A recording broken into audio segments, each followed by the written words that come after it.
Reciban un cordial saludo. Les habla el Padre Fernando Cárdenas desde aquí, desde la parroquia Nuestra Señora del Tránsito en Tocancipá. Recientemente el Vaticano, el Dicasterio para la Doctrina de la Fe, publicó un documento que se llama Normas para proceder en el discernimiento de presuntos fenómenos sobrenaturales. Es decir, con este documento del dicasterio en cabeza del cardenal Víctor Manuel Fernández, se quiere dar unos criterios que ayuden a los obispos y a los fieles frente a este tipo de fenómenos. Aquí quisiera observar algo. Antes de la publicación de este documento, algunos medios salieron a decir que el Vaticano iría a publicar un documento sobre las apariciones marianas, lo cual pues no es del todo exacto, porque el Vaticano viene a publicar unos criterios y unas normas de discernimiento para todo tipo de fenómenos sobrenaturales, no solamente reservados a las apariciones marianas. Ahí entra entonces manifestaciones de los santos y de los ángeles.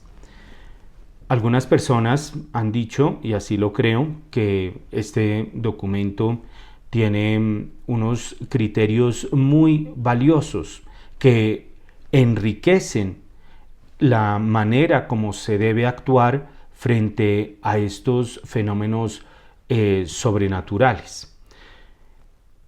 Comienza el dicasterio en este documento a decir que Dios está presente y actúa en nuestra historia.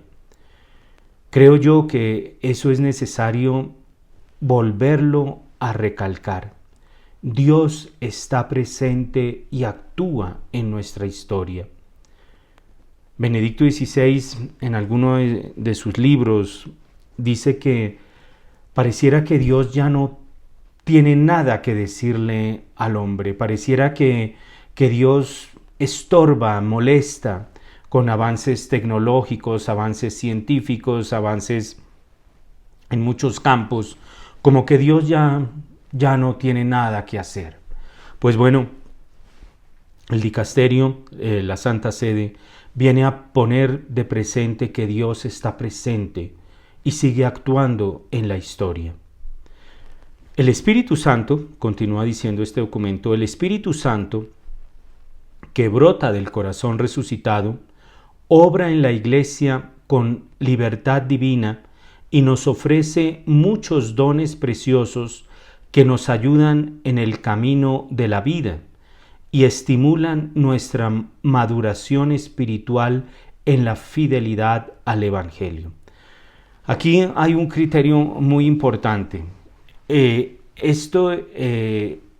actuar del Espíritu Santo con dones, con carismas, nos ayudan en el camino de la vida y nos estimulan para la maduración espiritual en la fidelidad al Evangelio.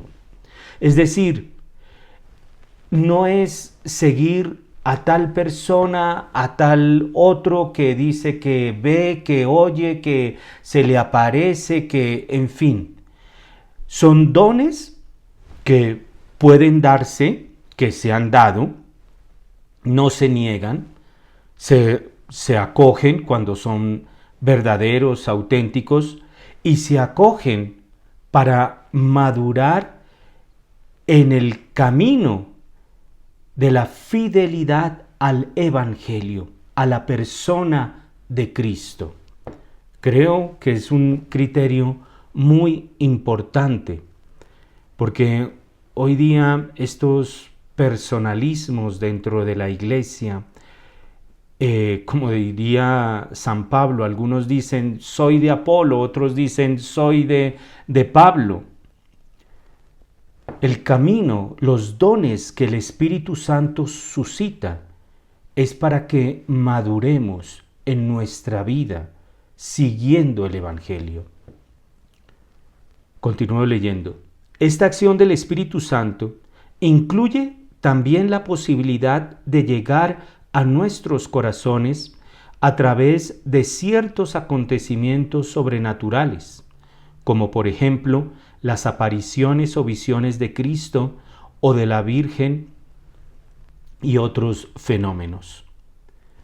El dicasterio está reconociendo que existen estos fenómenos. Incluye también la posibilidad de llegar a nuestros corazones, la acción del Espíritu Santo. El autor es el Espíritu Santo. La acción del Espíritu Santo tiene esta posibilidad de llegar a nuestros corazones a través de ciertos acontecimientos sobrenaturales. Y precisamente lo que está haciendo la Iglesia es darnos unos criterios, unas normas de cómo proceder ante estos acontecimientos sobrenaturales. ¿Para qué? Para que haya un camino de maduración en nuestra vida de fe. La Iglesia es madre y maestra. Es realmente uno, siguiendo la Iglesia, uno se siente amparado. Siguiendo la Iglesia, uno va seguro. Y da ejemplos, apariciones o visiones de Cristo.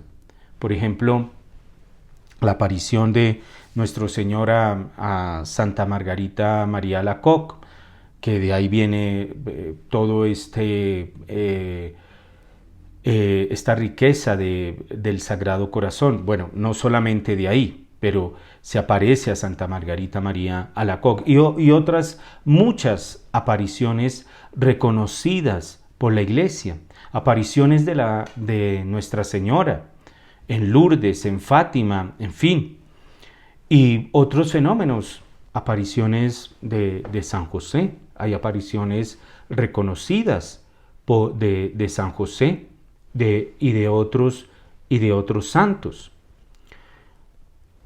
Dentro de estos otros fenómenos, diferente a las apariciones de nuestro Señor, de Nuestra Señora, pues se encuentran las apariciones de los ángeles. Y quisiera hablar con ustedes un poco sobre esas apariciones, con un tinte un poco diferente, porque hay apariciones reconocidas por la Iglesia. Por ejemplo, en el Monte Gárgano aparece San Miguel en Italia hacia el año 490, en el siglo V, y aparece San Miguel para luchar, para combatir las falsas deidades. Aparece también San Miguel en Roma cuando hay una epidemia en esa ciudad, la ciudad eterna, y aparece ahí San Miguel y está el castillo San Angelo, que recoge esa imagen hermosísima de San Miguel desenfundando la espada. Según la tradición, pues es el momento en que San Miguel derrota la epidemia que estaba afectando a Roma. También está, por ejemplo, la aparición de San Miguel en el monte que lleva su nombre en Francia, Mont Saint-Michel, que tiene una abadía benedictina allí, y una abadía que lleva el nombre del arcángel, de San Michel. Y está también en Tlaxcala, en México. Aparece San Miguel 100 años después de Nuestra Señora en Guadalupe. Aparece San Miguel en un pueblo que lleva el nombre San Miguel del Milagro. También una de las razones se dice que San Miguel aparece ahí porque hay unas pirámides donde se ofrecían sacrificios humanos y San Miguel aparece allí para expulsar todos esos demonios. Son apariciones, son manifestaciones aprobadas por la Iglesia. Esto para decir que la Iglesia reconoce, aprueba manifestaciones de nuestro Señor, manifestaciones de Nuestra Señora, manifestaciones de santo y manifestaciones de ángeles. Estoy refiriéndome específicamente a las apariciones de San Miguel, arcángel, pero por ejemplo en Fátima, en 1916, un año antes de que Nuestra Señora aparezca a los pastorcitos, aparece el ángel de Fátima, que no se sabe, es decir, el nombre de ese ángel es el ángel de Fátima, y también, como él mismo se presentó, soy el ángel de la paz, el ángel de Portugal. Ese es el nombre de ese ángel. Y es reconocido esa aparición por parte de la Iglesia.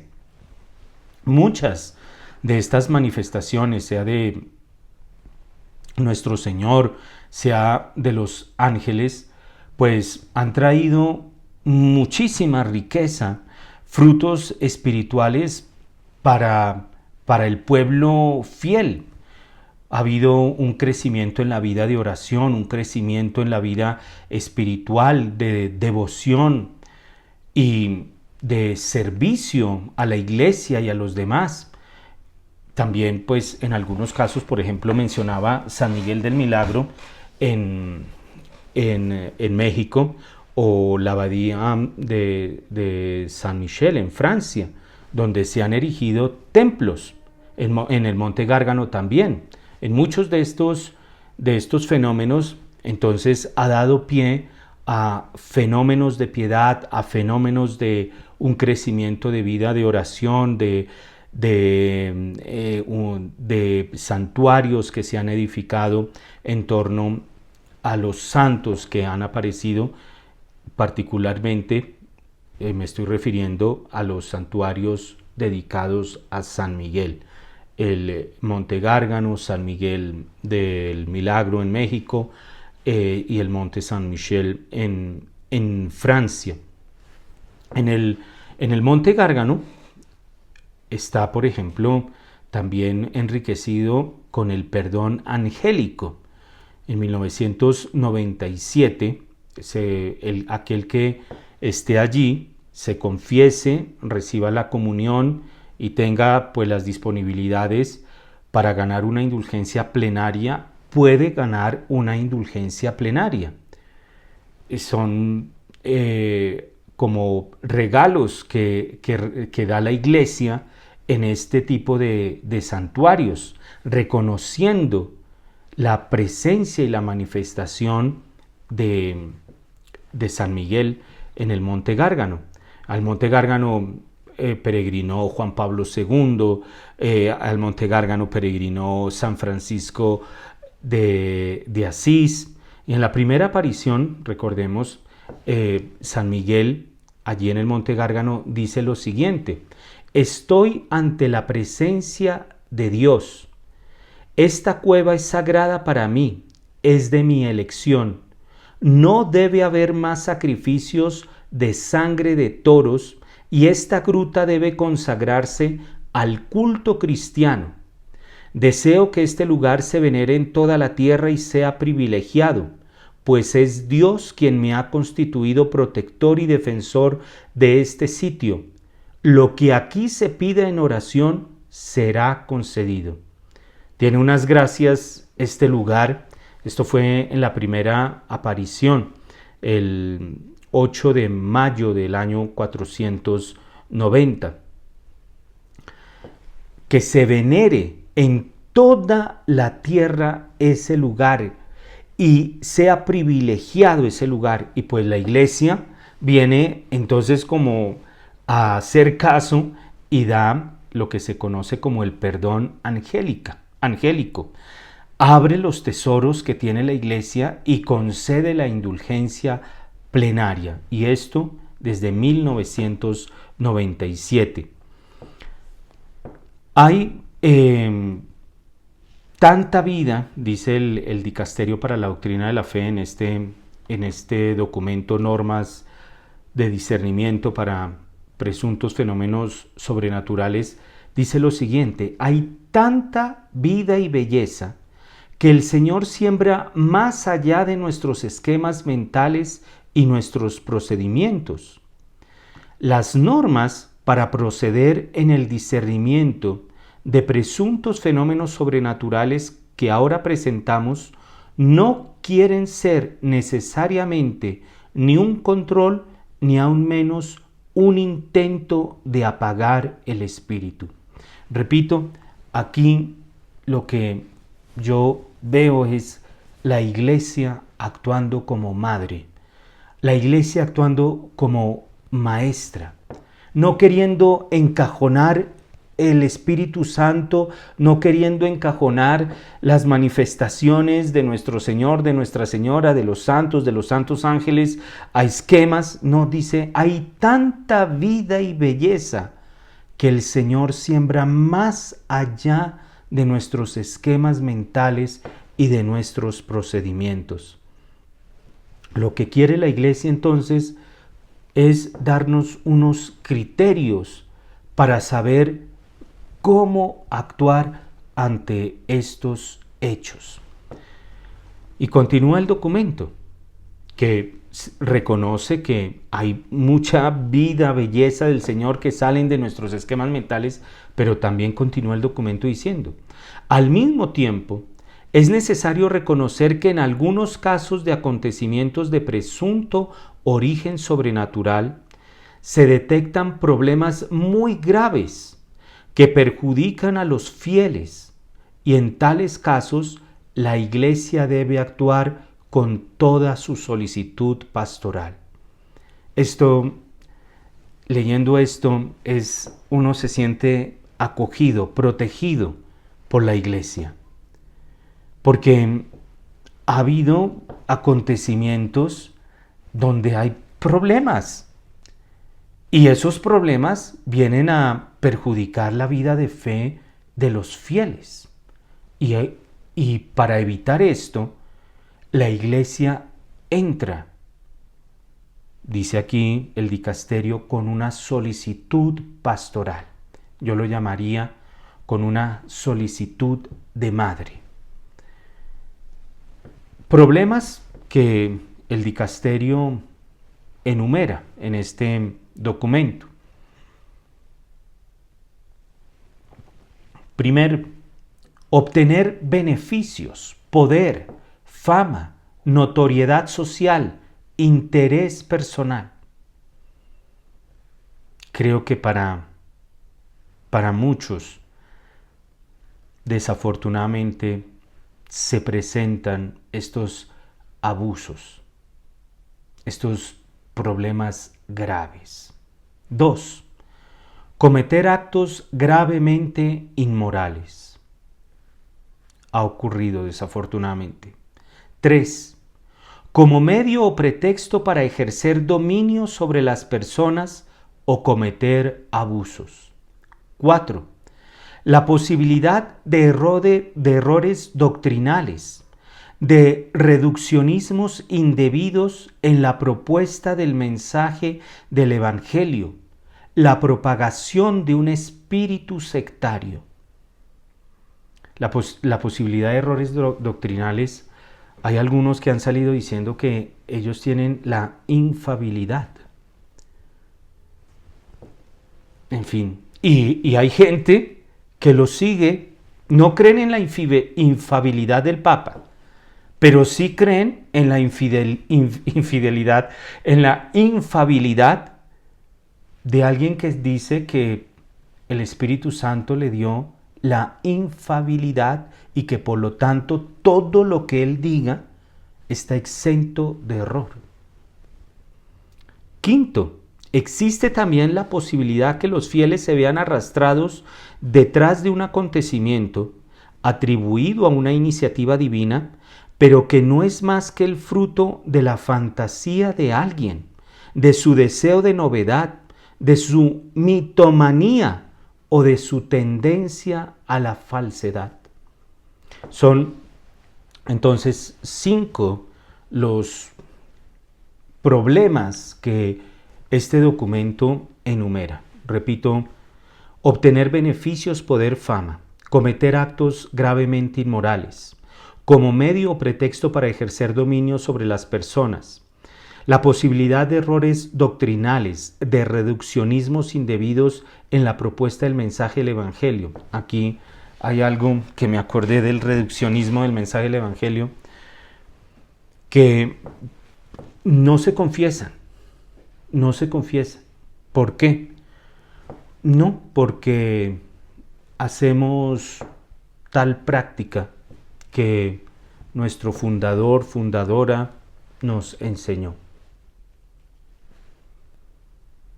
No se reza, y esto, lo que estoy hablando es con conocimiento de causa. No se reza: Santa María, Madre de Dios, ruega por nosotros pecadores. Ruega por nosotros pecadores, no. Porque nosotros ya estamos, no sé, en otra fase, en otra etapa. Errores doctrinales, reduccionismos indebidos en la propuesta del mensaje del Evangelio, la posibilidad de que los fieles se vean arrastrados por la fantasía, por el deseo de novedad, de su mitomanía o de su tendencia a la falsedad. Esto, pues, son problemas, y dice el documento, problemas muy graves que vienen a perjudicar a los fieles. Tiene que intervenir la Iglesia con una solicitud pastoral. Y recordemos algo en este sentido. En el año 2000, cuando Juan Pablo II pidió que se publicara lo que se conoce como el tercer secreto de Fátima. Fue en el año 2000 que él pidió eso. Y la congregación, en ese momento se llamaba congregación, hoy día dicasterio, la Congregación para la Doctrina de la Fe, en cabeza de el cardenal Ratzinger, emitió un documento del 26 de junio del año 2000, donde hace un estudio muy bueno acerca de la diferencia entre la revelación pública y la revelación privada. Allí en ese documento dice que la doctrina de la Iglesia distingue entre la revelación pública y las revelaciones privadas. Entre estas dos realidades, entre la revelación pública y la revelación privada, hay una diferencia, no solo de grado, sino de esencia, dice el documento. No es que una esté por encima de la otra, no, sino también en la esencia. ¿Eso qué significa? Que es que son completamente diferentes. Entonces, no poner en un mismo recipiente primero la revelación pública y debajo la revelación privada. No solamente eso. No es solamente de grado, dice la congregación en el año 2000, sino de esencia. Son diferentes. Entre estas dos realidades hay una diferencia. La revelación pública es el depósito de la fe, es la Sagrada Escritura, la tradición, y exige el consentimiento de nuestra fe. Dios mismo nos habla, por eso difiere en su grado y en su esencia. Dios mismo nos habla y exige el consentimiento de nuestra fe. La revelación privada, que se refiere a todas las visiones, revelaciones que tienen lugar una vez terminado el Nuevo Testamento.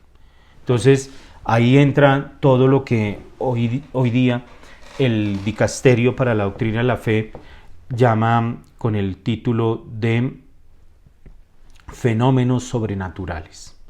La revelación privada se refiere a todas las visiones, revelaciones que tienen lugar una vez terminado el Nuevo Testamento. Su función no es la de completar la revelación definitiva de Cristo, sino la de ayudar a vivirla más plenamente en una cierta época de la historia, que va en concordancia con lo que nos dice el documento del Dicasterio de la Doctrina de la Fe, cuando dice que el Espíritu Santo, con sus dones y carismas, puede suscitar acontecimientos sobrenaturales y que lo que buscan estos fenómenos es crecer en nuestra vida espiritual, estimular nuestra maduración espiritual en la fidelidad del Evangelio. Lo mismo que había dicho en el año 2000 la congregación. Su función, la de las revelaciones privadas, no es la de completar la revelación divina, sino la de ayudar a vivirla, a que seamos más maduros en el seguimiento de Cristo.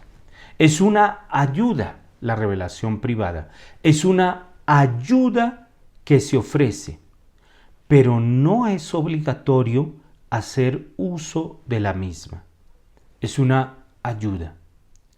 Por ejemplo, en el año 1916 aparece el ángel de Fátima en las manifestaciones de Nuestra Señora en Fátima.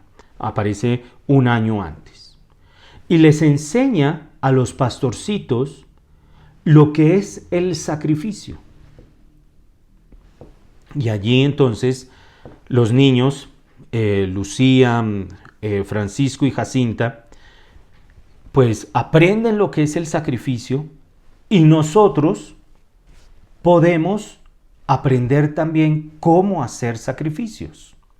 Es una manera de ayudarnos a nosotros a vivir esa dimensión de nuestra fe. Pero alguien puede decir, no, yo no voy a hacer esto, no voy a coger lo que el ángel de Fátima dijo en el año 1916. No está obligado. Y por eso no podemos llegar a exigirle que crea en esto, porque no es una revelación pública. No contiene el depósito de la fe, sino que es una ayuda. Personalmente, trato de acoger lo que el ángel de Portugal le dijo a los niños, a los pastorcitos, sobre cómo hacer el sacrificio, personalmente. Pero no puedo llegar a imponer eso, no puedo llegar a juzgar, condenar, exigir a alguien que viva esto. ¿Por qué? Porque es una revelación privada. Son entonces criterios que creo son muy valiosos, porque puede caerse en una exigencia de que si no se vive lo que dice tal aparición, tal manifestación, tal fenómeno sobrenatural, para ponerlo en los términos que habla la Iglesia, el dicasterio, entonces queda por fuera. No, hay que, y el dicasterio ha puesto presente que uno de los muy graves problemas muy graves, es el ejercer dominio sobre las personas o cometer abusos. Aquí, por ejemplo, el uso de la mantilla. Que se tiene que usar la mantilla. No, un momento. Eso no hace parte de la revelación pública. No. Que sea por devoción, que sea por piedad, bueno, pero tú no le puedes llegar a imponer eso a otra persona. La posibilidad de caer en un espíritu sectario grupos que se unen es alrededor de una visión, de una aparición, de un mensaje, pero no alrededor del Evangelio. Cuidado, cuidado con esto. Yo creo que este documento, y les comparto, yo soy hijo espiritual, viví, crecí, hablé muchas veces con el padre Fernando Umaña Montoya, que fue, creo yo, primero el padre que trajo la renovación carismática católica aquí a Colombia. Segundo, muchos de los que se llaman videntes iban donde él. Él era director espiritual de, por ejemplo, personas extranjeras reconocidas. Y él, creo yo, que tenía luz para esto, un don que el Espíritu Santo le había dado. Entonces, no se trata de apagar el espíritu, nunca, nunca. Se trata de evitar estos problemas muy graves. Vamos a un corte musical y ya regresamos. Así como hay apariciones de los ángeles reconocidas, hemos mencionado algunas de ellas, la famosa línea que forma las apariciones de San Miguel en Europa, que son 8 apariciones en Irlanda, en Inglaterra, en Francia, en Italia, bueno, y en otra serie de lugares que forma una espada. Pero también está la de San Miguel del Milagro aquí en Hispanoamérica, en México. Así como hay apariciones verdaderas de ángeles, así también puede haber apariciones falsas de ángeles que vienen a confundir a los fieles. Miren, por ejemplo, en Luisiana, en los Estados Unidos, un youtuber anónimo dice que se le apareció un ángel,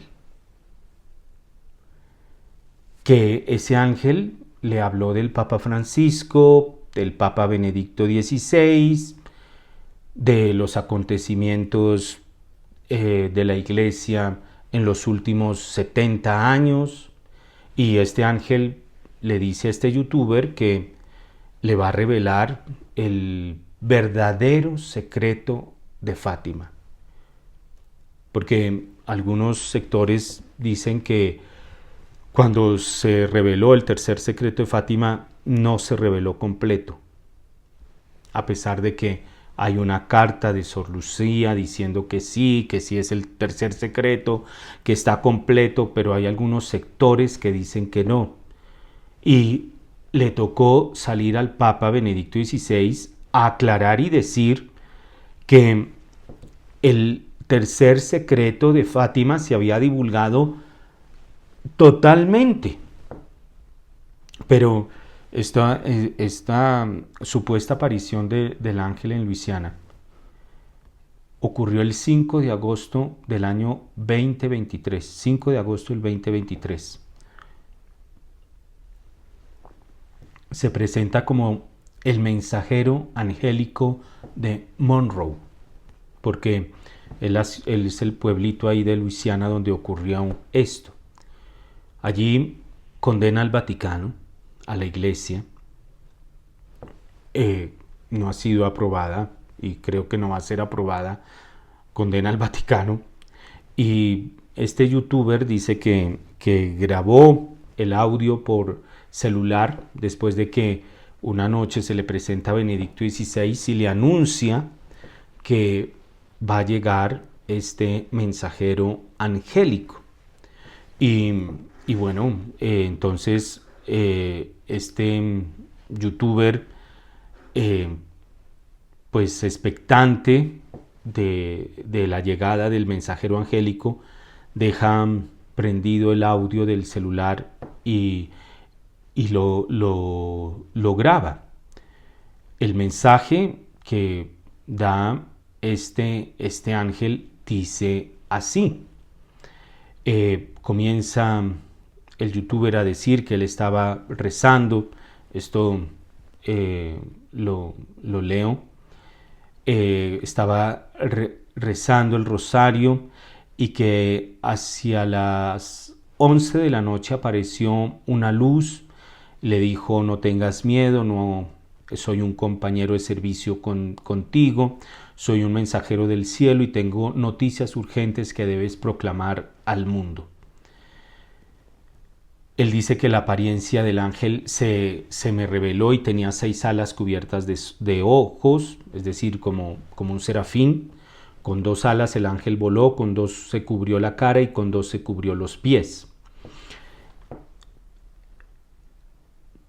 Y continúa, y el ángel le dice: al colegio de cardenales. Hay un detalle que se me puede pasar de esta aparición. Este youtuber dice que, pues, de esta manifestación conoce un exorcista del Vaticano que permanece anónimo, que hizo un exorcismo y le pregunta en latín al demonio si es verdad esa manifestación del ángel, y el demonio le dice que sí. Sobre esto hay que señalar que los exorcistas enseñan que cuando se habla con el demonio en un exorcismo, es para dar una orden, para conocer el nombre, porque cuando se conoce el nombre del demonio, el demonio se debilita, y para saber cuándo va a salir. Pero no se ponen a conversar el exorcista con el demonio, a ver qué te pareció allá la aparición en Luisiana, en Monroe, o a ver si crees que sea así, tú qué piensas. No, esto es una batalla. Es una batalla muy dura, la pastoral del exorcismo, como para que se pongan a hablar de esto. Y los exorcistas dicen: no podemos hablar de cuestiones, está prohibido, salvo con aquellas preguntas que todavía se contemplan en el ritual romano de 1614, que, repito, por ejemplo, preguntarle el nombre, el día en que debe irse. Y no se debe dialogar, es lo que el Papa Francisco ha dicho: no se debe dialogar con el demonio. El exorcista no se pone a hablar con el demonio. El exorcismo, ¿qué es?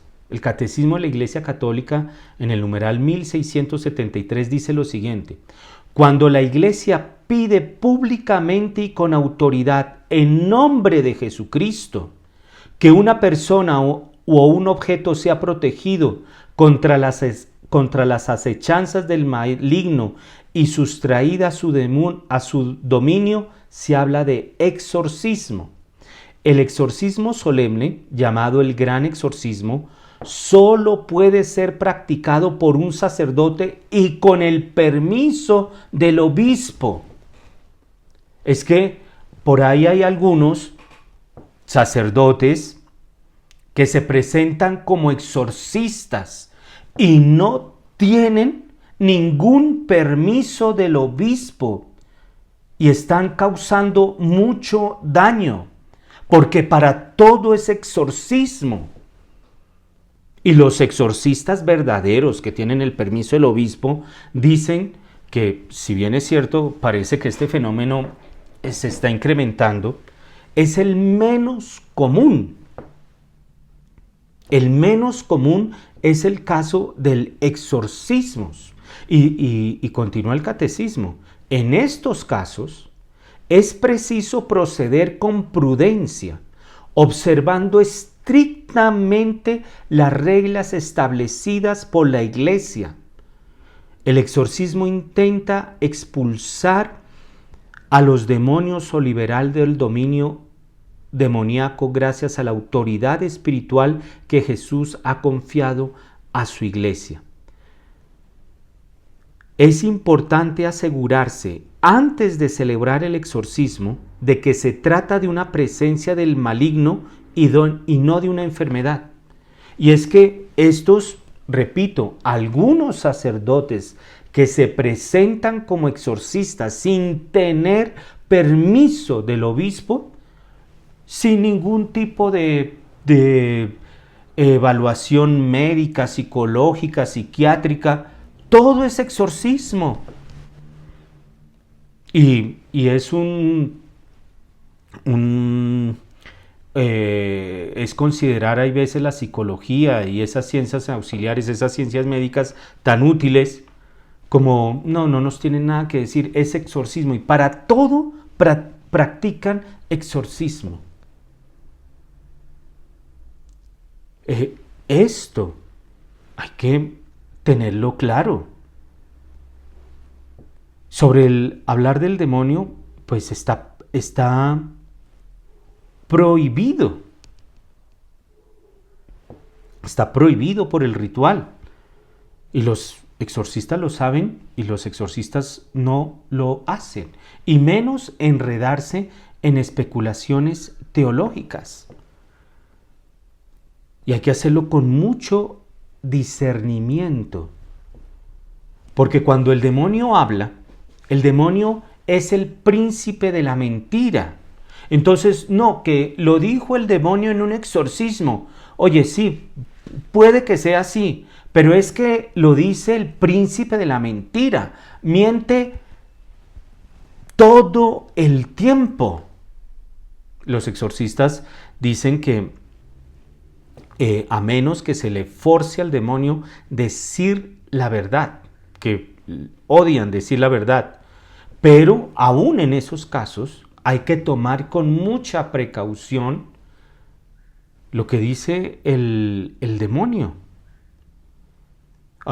Inclusive algunos exorcistas dicen que cuando el demonio comienza a hablar, lo mandan callar. En esto del nombre hay un exorcismo que es interesante, porque cuando el exorcista pregunta por el nombre, el demonio dice: no tengo nombre, pero soy el demonio que responde a las cartas del tarot. Consultar cartas de adivinación, todo eso. El demonio que responde a las cartas del tarot. Interesante.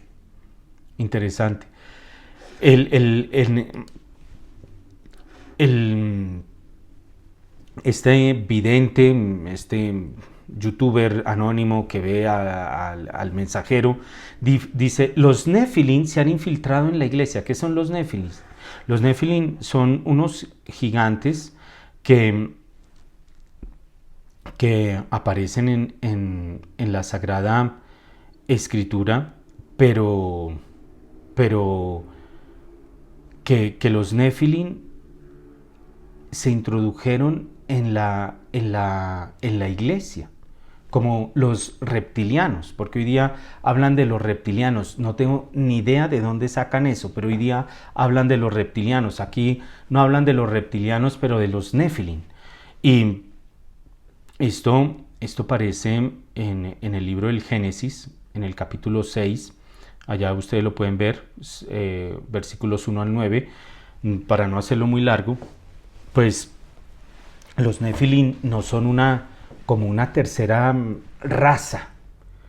No, los Nefilim no son los reptilianos, tampoco, no. Pero miren el mensaje. Los Nefilim se han infiltrado en la iglesia a través de la cooperación con la Agencia Central de Inteligencia de los Estados Unidos de América, en conjunto con los humanos de la CIA y el M16, no el M19, el M16, que es el servicio secreto británico, han creado una raza híbrida demoníaca y humana, y como sirvientes del príncipe del poder del aire, los han equipado con tecnología aérea que es muy superior a cualquier cosa que los humanos tengan en este momento. Es por eso que has visto videos de objetos voladores no identificados que no se pueden explicar de otra manera. Esta raza disfrazada de humanos marcará el comienzo del reinado del anticristo a través de los que reciban la marca de la bestia. Pusieron en su lugar a un impostor que se conoce como el Papa Francisco, pero en realidad no es el Papa Francisco. El verdadero Bergoglio fue reemplazado inmediato por un impostor que está trabajando con el recién coronado rey Carlos III. Esto me acuerdo de una visión que ocurrió cuando murió Juan Pablo II. Me acuerdo, lo oí, sé de qué estoy hablando, que Juan Pablo II no había muerto, que estaban escondiéndolo porque él se había tenido que ir donde los ortodoxos y que en su lugar habían puesto a Benedicto XVI. De Benedicto XVI salieron a decir que en el escudo de armas estaba la bestia. No es la bestia, es un oso. Es un oso que es un símbolo de donde es él, de Múnich, en alemán München. Pero salieron a decir que era la bestia. La Virgen María advirtió sobre esto en el verdadero tercer secreto de Fátima, pero el Papa se negó a revelarlo al mundo, ya que también condenó su falso concilio, Vaticano II. El Vaticano II. Y ahí habla de que el Vaticano II, que el Papa Juan Pablo II sabía todo esto, iba a dar a conocer el verdadero tercer secreto el 26 de junio del 2000 y exponer toda la corrupción que se le ocurrió, pero fue amenazado por la mafia, encabezado por el cardenal McCarrick, por los obispos alemanes que le dijeron que cerraría todos los cajeros automáticos en el Vaticano si se negaba a liberar un falso tercer secreto de Fátima y guardar silencio sobre el verdadero tercer secreto de Fátima. Esto, aquí les comparto algo. El verdadero tercer secreto de Fátima se revela aquí. Y dice este vidente que el ángel se aparece con unas letras enigmáticas, ahí las deletrea, que significa eso. El verdadero tercer secreto de Fátima se revela aquí y la carta mantenida bajo la luz ultravioleta habría revelado todo lo que el ángel le ha dicho. Ahí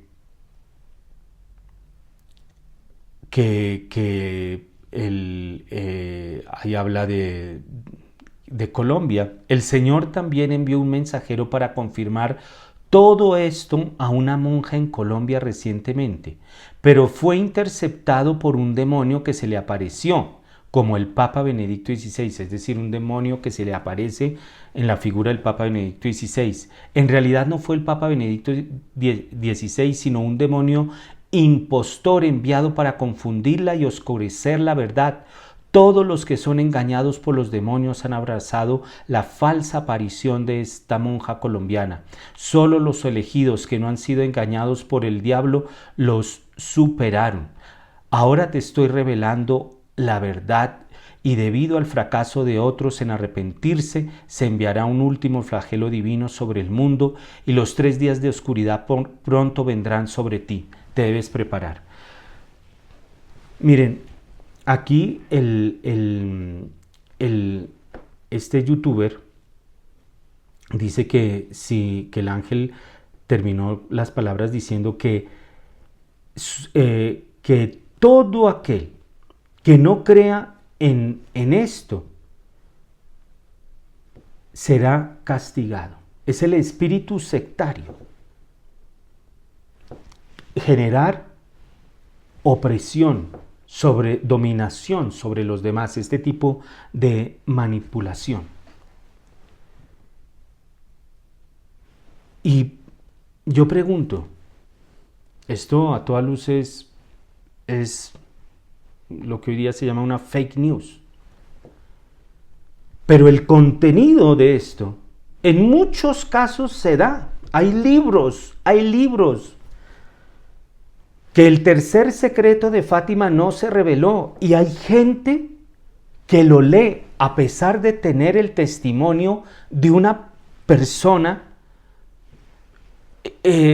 irreprochable como Benedicto XVI. Irreprochable, pero hay libros que dicen que el tercer secreto de Fátima no se reveló. Y para tranquilidad de todos ustedes, pero para que tomemos conciencia de estos fenómenos y de la importancia de este documento del Vaticano. Cuando uno termina de leer todo este mensaje, el youtuber que pone esto, dice: consulte a continuación la documentación que demuestra la autenticidad de este mensaje. Vacío, vacío, vacío, vacío, vacío. Y termina diciendo: si crees que este mensaje es auténtico, deja que esto sea una lección para ti. Se inventó por completo. Ten en cuenta que las apariciones no aprobadas, que a menudo se inventan, como la que acabo de leer, no se apresuren a creer un mensaje solo porque refuerza teorías que hoy día pululan, que no se reveló el tercer secreto de Fátima, que Juan Pablo II salió al donde los ortodoxos, que hay los reptilianos. Y hay gente católica que está siguiendo este tipo de cosas. Que hay una infiltración de la CIA con el M16. Un mensaje falso. A menudo mezcla la verdad con los errores y señala a la gente buenas devociones católicas. Que me pareció tan importante esto, porque el demonio nunca te va a señalar: esto es veneno. No. El demonio te va a poner cosas, sí, que son verdaderas, pero mezcladas de error, de mentira, para que las consumas e igual te envenenas. No necesitas tomar, no sé, 1 kilo de veneno para envenenarte. Si lo vas tomando poquito a poquito, dosificado, igual te envenenas. Y esto me parece a mí que está ocurriendo en la iglesia. Y está ocurriendo en muchos sectores de la iglesia. Es triste. Es triste. Este espíritu sectario. Y espíritu sectario no es solamente hacer tal cosa. Espíritu sectario muchas veces es ir donde determinado grupo de gente. Que yo que soy el vidente, que yo que soy el que oigo, el que veo, el que recibo, que a mí me atiendan, que a mí me presten atención, que a mí me hagan.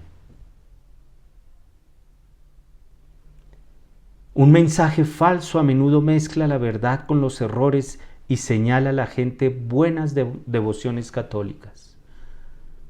Que se tiene que ir así, que se tiene que hablar así, que se tiene que usar esta lengua, que se tiene que poner esta manera.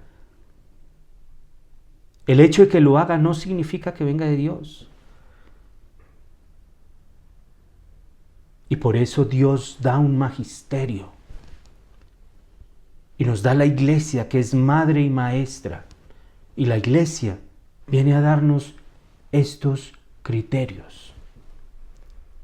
Por eso, en lugar de estar tomando ahí esas cosas, consultemos el catecismo.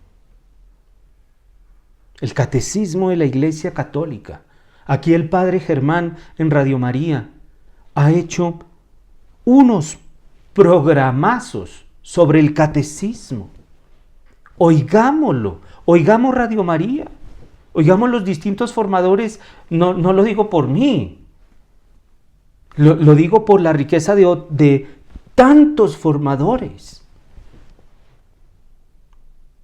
Nuestra fe, como dice el documento del dicasterio, cuando menciona, hay tanta vida y belleza.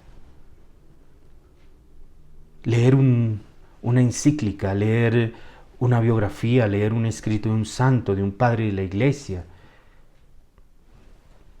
Pero volvamos a ser guiados por el Espíritu Santo y volvamos a nuestras fuentes, la Sagrada Escritura y el Magisterio. Si no es necesario volver porque no nos hemos ido, pues sigamos, continuemos con esa riqueza y esa belleza que es nuestra fe, conociéndola cada vez más. Que esto sea una invitación para conocer esa belleza, esa verdad que se encierra en nuestra fe. Que Dios los bendiga.